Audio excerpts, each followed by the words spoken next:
Thank you so much for joining our LinkedIn Live. Today, our topic today is from business savvy to personal success or personal abundance. We often notice that there are many entrepreneurs out there, whether they're public figures or not. They make a lot of money and they're super successful, but for whatever reason, you'll see this a lot this year. These wealthy people or rich people end up having divorces, end up going through a lot of relationships publicly, and maybe it might be somebody in your community as well, where they seem to have it all together, but for whatever reason, they can't keep a relationship or whatever the case may be. So we're going to be talking about tips and advice on how to handle that. Let me see if I can add Cecil here. Great. Now, I also just wanted to ask, yes, I can. Now, I also wanted to ask anybody on the line, if you think that this topic can help somebody, please share this live stream. We are not only going live here on LinkedIn, we're going live on Twitter and YouTube. And for upcoming weeks, we're going to be having some other guests talking about issues within dysfunctional homes, mental health with children, etc. So, Cecil, did you have anything that you wanted to share first with our audience on this topic? Well, look at the I think so, yeah. What the heck?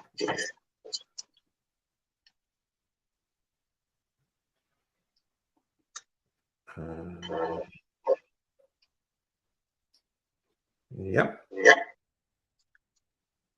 Okay, I think it sounds better. Hello. Yes, I can hear you. And let me check. See if the echo is still there. Okay. Is it still there? Is it still there? Sounds good to me. Okay. As an entrepreneur, when I was in sales, I was very successful. Is that an echo coming? Let me see if I can get my headset. You can keep going. I'll get my headset. Okay. I was very successful.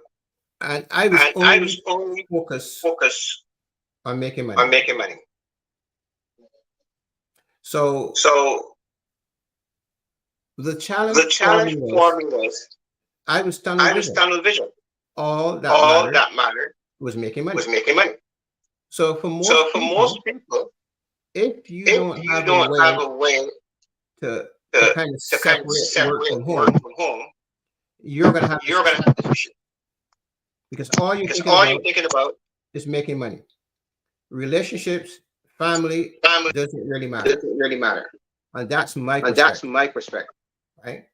And the reason for that is we have clarity at work, but when we come home, we don't know how to pause. We're still going. And that's the problem. I can also say for myself, as an entrepreneur, before I started working with you, and during that process, I was kind of raised in a society, being born and raised in Canada, of the American pie, the American dream, where you either start a business, you're passionate about your business, but in school and sometimes in our households, our parents were so busy having multiple jobs, running businesses and stuff, that they didn't really have an opportunity to sit down and talk to us about love and compassion and communicating with people. I can't speak for other homes or other cultures, but I think there's, in certain Caribbean and African cultures, there's a very tight, and Asian cultures, I'm sure too, some of my Asians on the line, if you're watching, there's a very, very tight conversation when we're young, get a master's or get a bachelor's or start a business and make sure that is successful, and then you get married. But there's no really specific hand-to-hand leadership on how to be a successful husband, successful wife, successful long-term partner. What do you think about that? Do you think it starts in the home first? Well, I choose to take a different perspective. I believe that when you have a problem, you've got to solve the problem.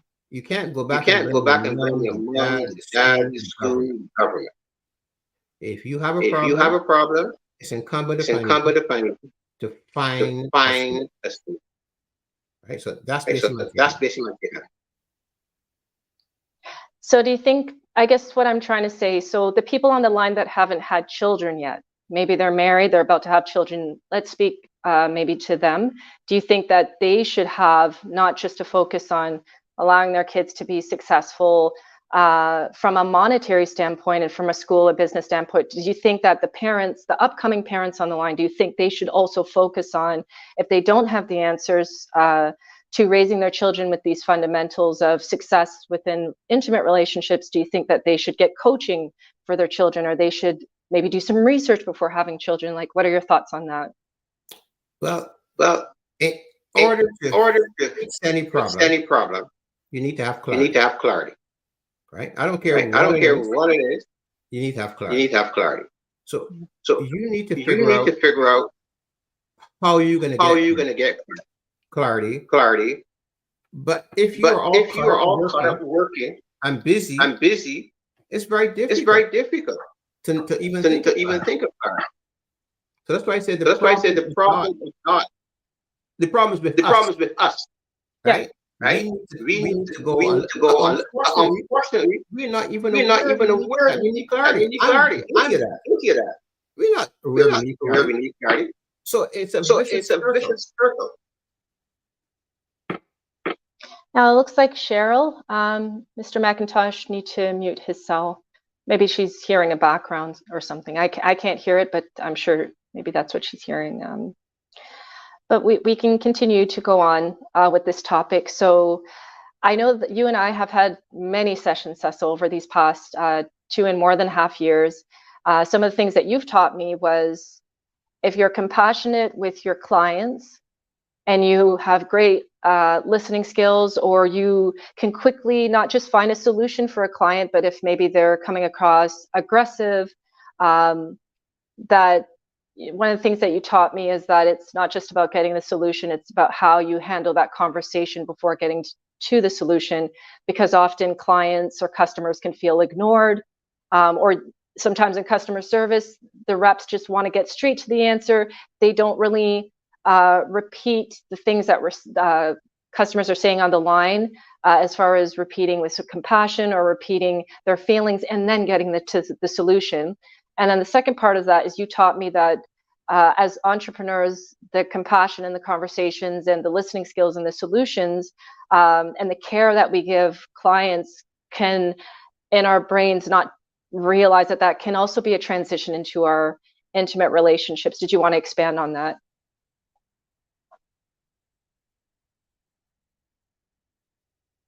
I was muted. I was muted. And I unmuted. Okay.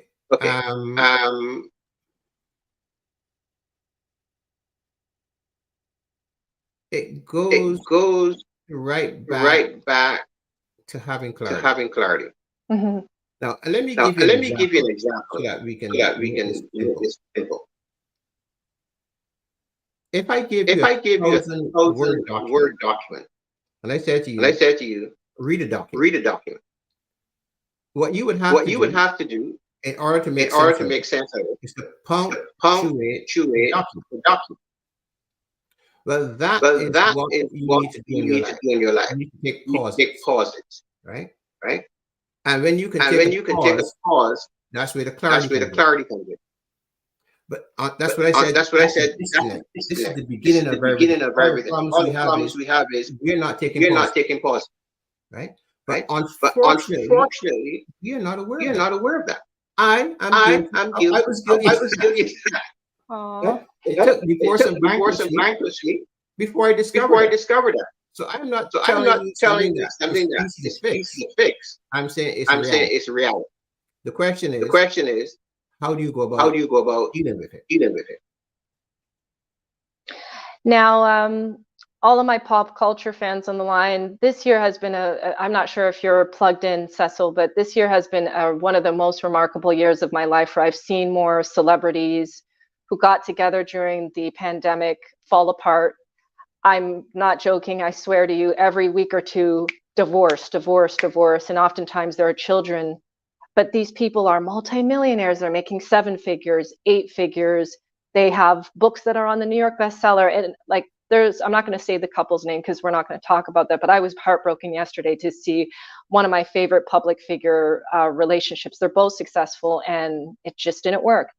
One thing that I can say that I noticed between the two is their values were different. They got married in Atlanta. She went back to California to do her boss babe entertainment host stuff. And he's a businessman who's based in Georgia.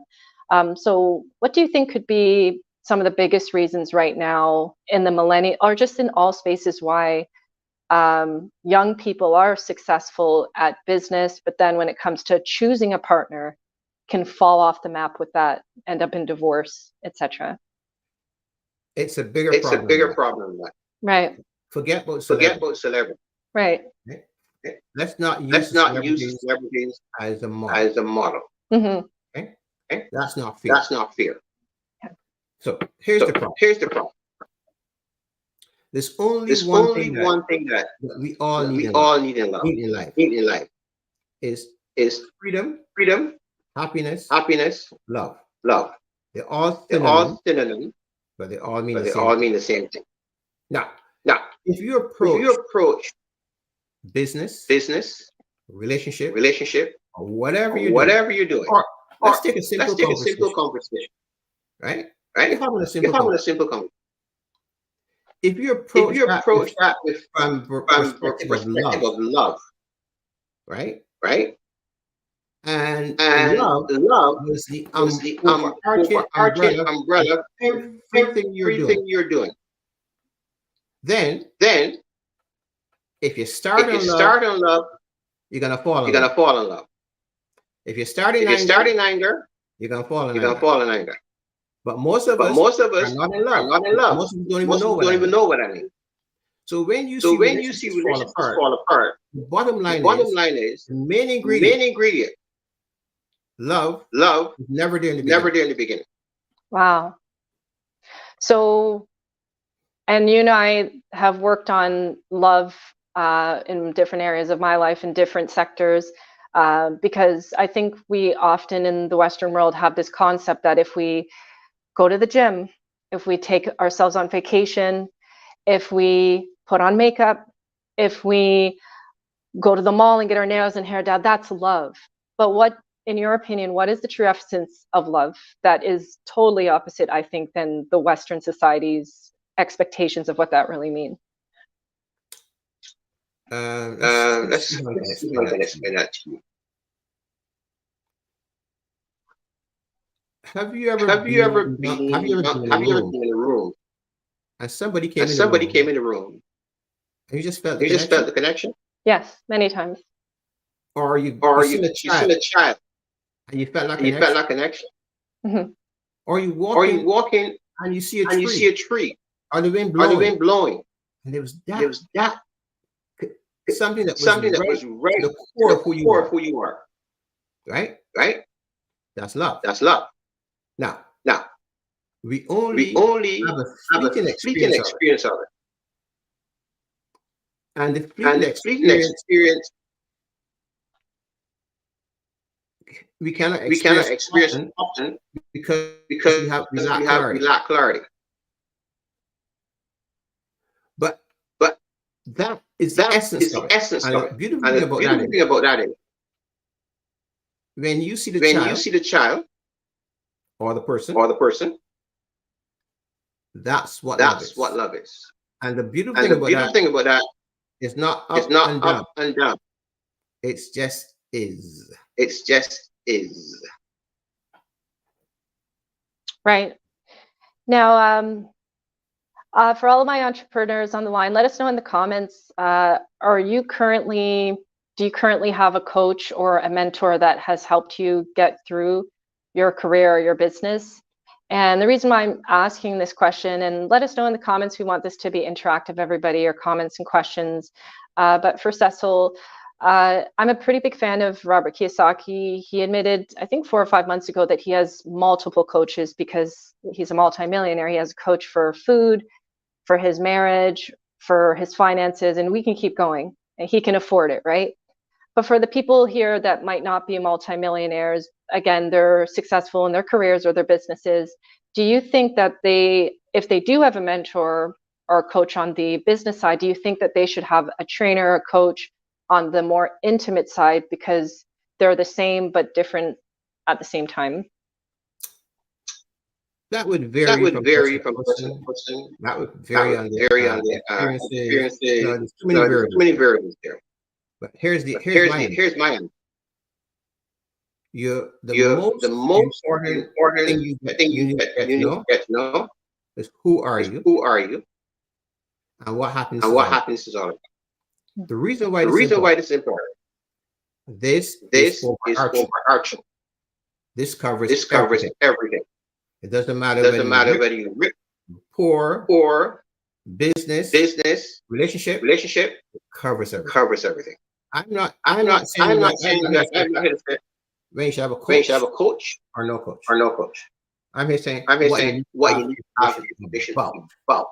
For you, the best person that you can be. So that's very hard for people to do. I think if these people are, the entrepreneurs that I have known personally, their head is in the sand. If they start off in the first 2 to 3 years, they're usually spending 50 to 60 hours a week, and they can't keep their head up for oxygen, whether they're married or not, and they don't even know how to start in that capacity, because we're talking about love here. We're talking about finding who you are. If they don't know if they have the how to make money and serve their clients and customers, but they're so busy focusing on that, and they don't have the how for all of the things that we're talking about, how can they get there? Okay, well, let me explain this. Over 1,000 heart, stroke, and cancer patients in hospitals. I taught in relaxation. One day after the gentleman came up to me and says, "My name is Harry. I have a stroke. And the reason why I'm in here, I've been trying to my dad to prove to him I can play cricket. Right. You spent less than 3 minutes with me, and I realized what a damn fool I was. And I ignored my family for all these years. Thank you very much. I'm going to go home and spend time with my family." Wow. I hope that explains your question. It does. So I'm just trying to think of different variables. Okay. I do remember, I'm not going to say his name because there might be some fans on the line, but I do remember a super business mogul. He talks a lot about marketing on LinkedIn and YouTube. He's one of the best.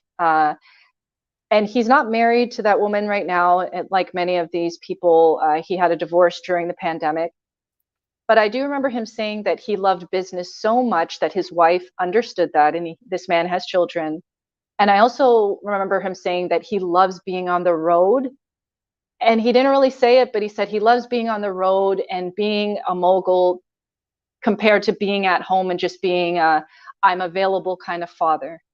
And this guy is super successful. I mean, if I could hire him as a mentor on the side, in addition to working with you, I would, if his range of pricing was within my budget. But this guy has publicly admitted that he loved business more than his wife. And unfortunately, the pandemic came and their divorce. He's with another woman now. So what do you say about these men and women who they literally admit to themselves and their partner that I love my business so much, and I hope that you can get it and understand it.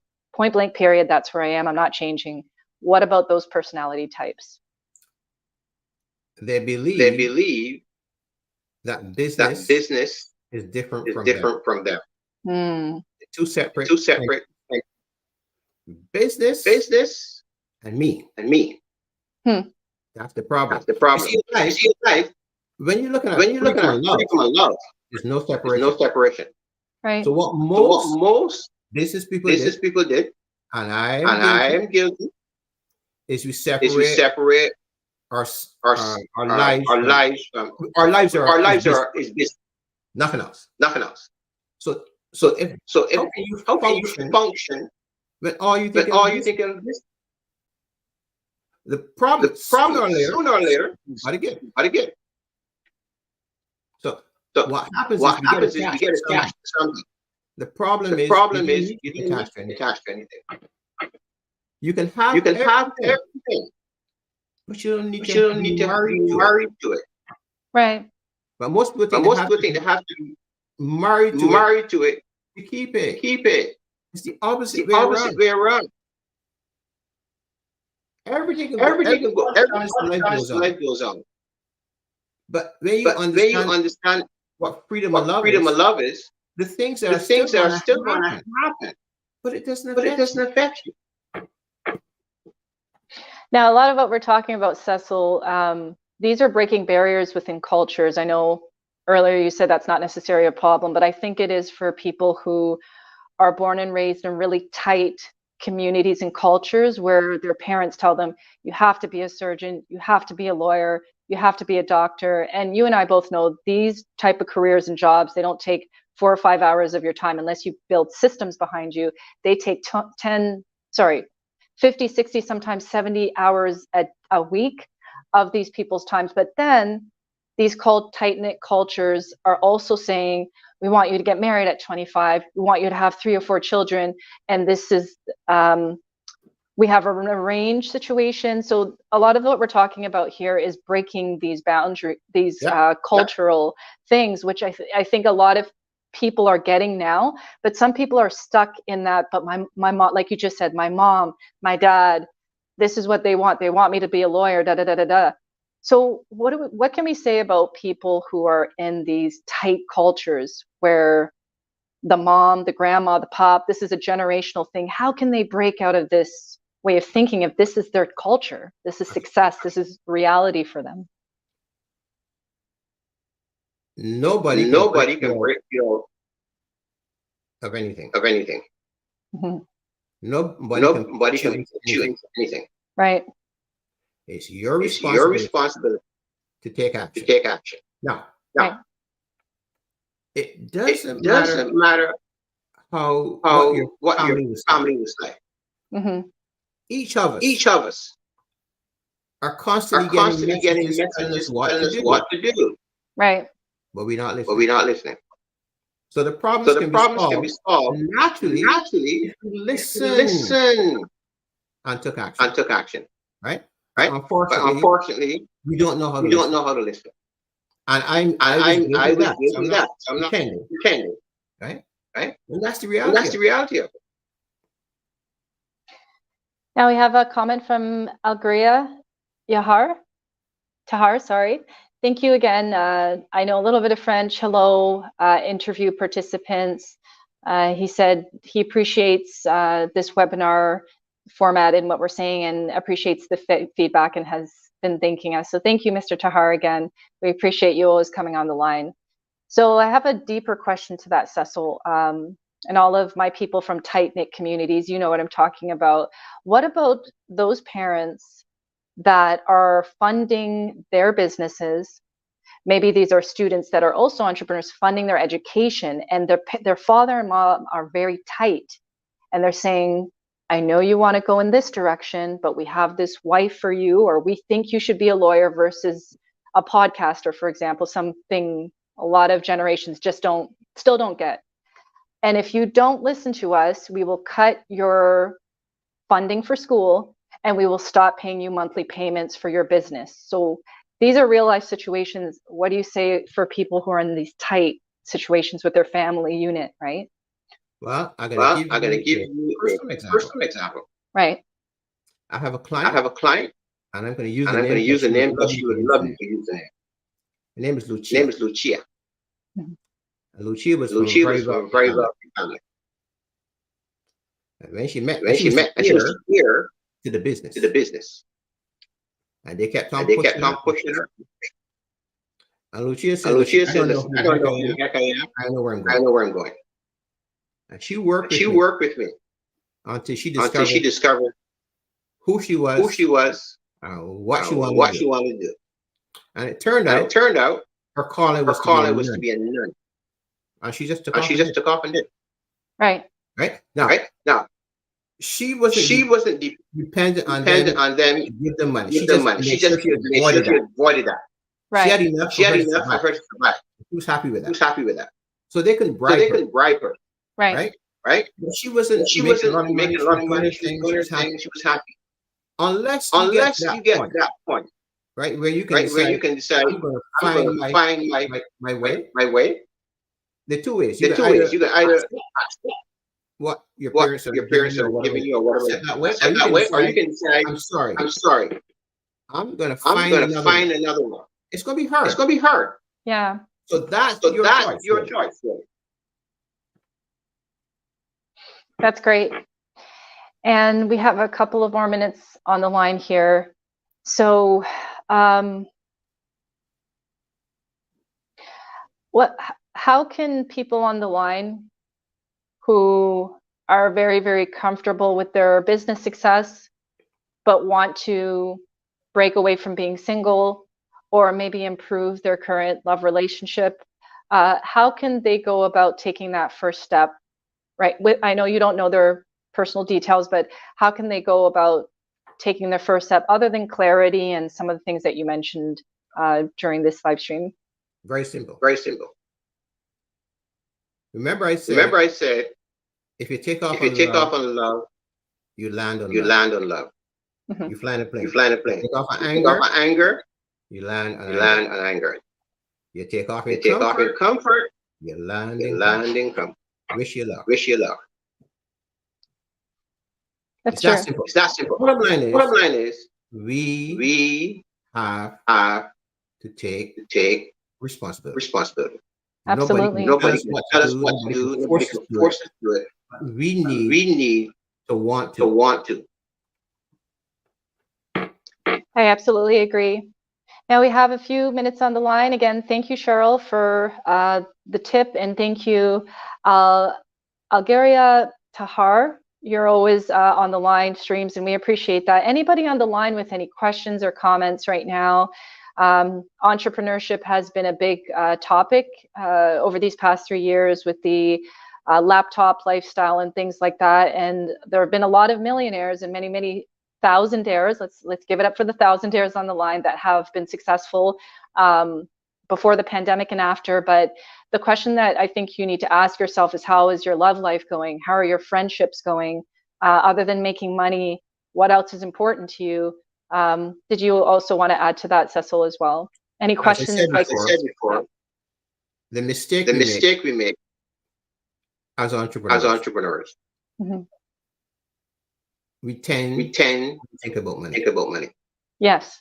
Mm-hmm. When you go to university, or you have a trade, that's all you talk about. Nobody ever told us that there's a balance there. Right? So if you don't know that, well, how can you do anything else different? Right. You have to have I had a stroke. Something has to happen to wake you up. Otherwise, you're gonna stay asleep. I absolutely agree. I think it's a breaking point. And I know before I started working with you, I had a breaking point in one area of my life. And the beautiful thing about working with you is you helped me in that breaking with that particular thing. But then it became a ripple effect of a lot of things that you were teaching me. I didn't know it. You didn't really let me know that this would happen which is great, because you didn't set up an expectation when I first started working with you. But I noticed that when we started cleaning up some issues in one area of my life, it started to have like a positive domino effect in others without me working too hard. In that whole hustle culture thing that they've taught millennials, it's like being on a hamster wheel, as you say. So we have 1 more minute on the line. I truly want to thank you again, Cecil McIntosh, for being here. Again, thanks to our commentators, Cheryl and Mr. Tahar. Anybody on the line that's watching this, again, if you feel anything that we said here is going to help somebody, share this live stream. If you're following from some other kind of means and you're not in Cecil or I's connections, press the follow button, connect with us. Leave your questions, anybody watching the replay, for Cecil. If you have any clear questions, and if you want to connect with him on this particular event, I have tagged his name. So all you have to do is click on his name and connect with him or send him a message, etc. How can people reach out to you, Cecil, other than LinkedIn? I have a free ebook, and you can find it at Cecil CECIL ebook.com. Or just go to Cecil McIntosh. Excellent. Thank you, everybody, for joining us today. And thank you. Thank you very much. Bye. Bye.